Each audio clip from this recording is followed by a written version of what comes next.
White House Deputy Chief of Staff and a Fox News contributor. Karl, always good to see you. So this effort includes you, former New Jersey Governor Chris Christie, former South Carolina Governor Nikki Haley, and the former Vice President Dan Quayle. Why get involved in this, Karl, and how important is it? Well, it's vital to whoever controls the United States Senate will have a big impact on the direction of public policy in the United States over the next 2 and 4 years. And I was asked by the chairman of the Senate Republican Campaign Committee, Todd Young of Indiana, to head up this effort.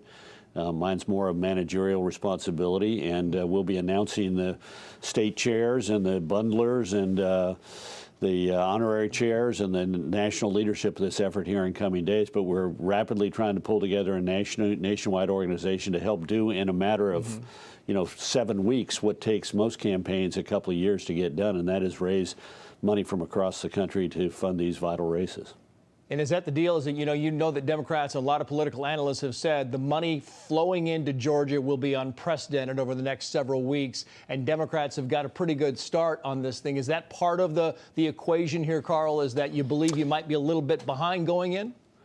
Well, look, the Democrats showed in this past election, I mean, think about it. They spent $80 million to try and defeat Lindsey Graham in South Carolina. They spent almost that amount of money to defeat Mitch McConnell in Kentucky. Failed, obviously.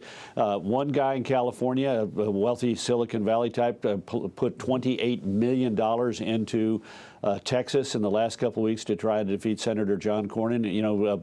Mike Bloomberg famously put $100 million into Florida to try and carry it for Joe Biden. So there are lots of wealthy liberals on either coast who are willing to pop money into these races, and we fully expect that both Senator David Perdue and Senator Kelly Loeffler will be outspent by the Democrats. But it's not who's got the most money, who's got sufficient money and wise in spending it. And I'm confident at the end of the day we'll both have sufficient money and our team will spend it better. But nobody should kid themselves. We are going to be outspent in Georgia, no ifs, ands, or buts. Yeah, when you said we've got to pile on, that's a quote, when you said we've got to pile it on big time, you were talking about the money?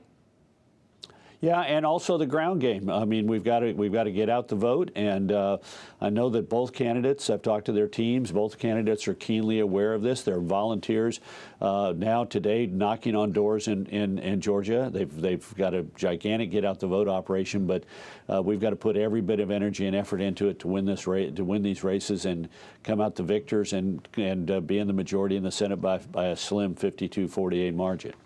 Yeah, it's going to be expensive, Karl, and it's going to be ugly. I want to put this up on the screen for you. This is from, an opponent. This is from a Senate Majority PAC that writes the following, quoting here: "The Georgia Republican ticket is made up of a pair of corrupt, out-of-touch politicians who profited off the pandemic and will stop at nothing to take away Georgians' health care. It's clear that David Perdue and Kelly Loeffler aren't ready for prime time, and we're focused on exposing their records in the months to come." So this is going to be contentious, Karl.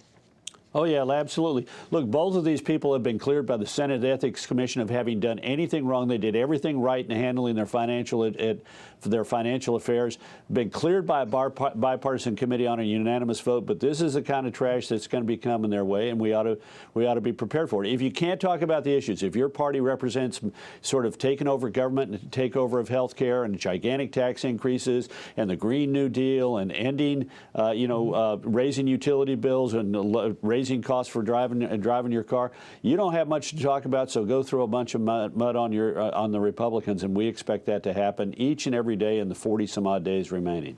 You talked about the ground game, Karl. What do you make of these California Democrats saying they also plan to go to Georgia, start their own ground game? And then you have people saying we're going to move to Georgia and maybe set up residency. And we had earlier on the Secretary of State there saying, no, that's not going to happen. We are going to prosecute you if you do that. What do you think about that? Yeah. Well, think about it. A Democratic presidential candidate, Andrew Yang, says he's going to move to Georgia in order to vote in the election and then leave. And you're right. Californians are planning to come to Georgia.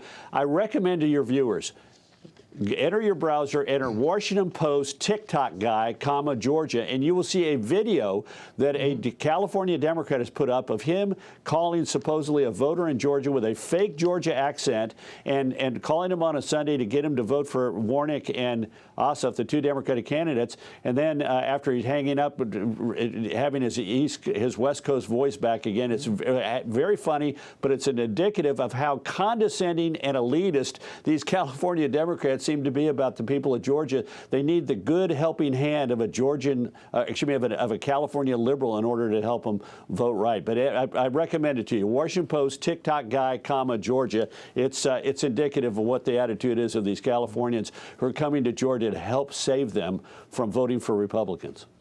Noted. Karl Rove, good to see you, sir. Thank you.